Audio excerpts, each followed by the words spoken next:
போடுறேன்னா, வெளிநாட்டில் இருக்கார், வேலை செய்ய போனார். போயிட்டு அங்கே ஷேர் மார்க்கெட்டில் சேர்ந்து ஒரு பிஸ்னஸ் செய்யணும்னு செஞ்சு எல்லாம் கூட்டணியாக அவர் நிறையா வந்து கடன் ஆகிட்டார்.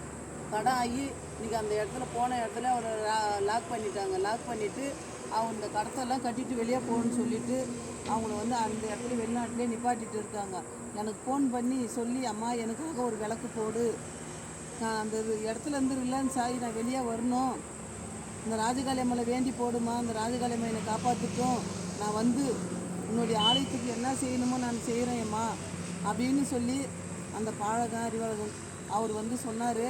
அவருக்காக இந்த விளக்கு வந்து நான் போடுறேன். என்னைக்கும் அந்த இடத்த விட்டு அந்த பாலகன் நல்ல முறையாக நம்மளுடைய தமிழ்நாட்டுக்கு வரணும்.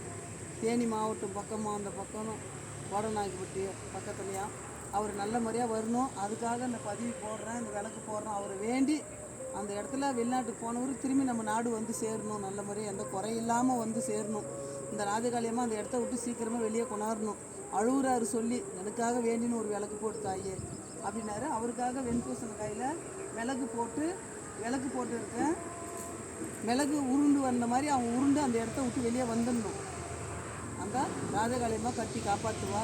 பில்லி சூனி யாவலு எதாக இருந்தாலும் அவங்க வெண்பூசன் கையில் முட்டை வச்சு விளக்கு போட்டாங்களேன்னா அந்த காளி கோயிலில் போடணும். அந்த காளி கோயிலில் போடும்போது ராவுகால பூத்தில் அவங்க குறையெல்லாம் தீரும், அவங்க கஷ்டமெல்லாம் தீரும், அவங்க துன்பமெல்லாம் தீரும். அவங்க என்னென்னைக்கு அவங்க குடும்பத்துக்கு கஷ்டம் துன்பம் இல்லாமல் சந்தோஷமாக கொடி கட்டி வாழுவாங்க. அந்த குடும்பம் வந்து நல்ல முறையாக வளர்ந்து நிற்கும். அதான் அந்த ராஜகாளி அம்மனுடைய பதிவு நான் போடுறேன், பாருங்கள். அனைவருக்கும் வணக்கம்.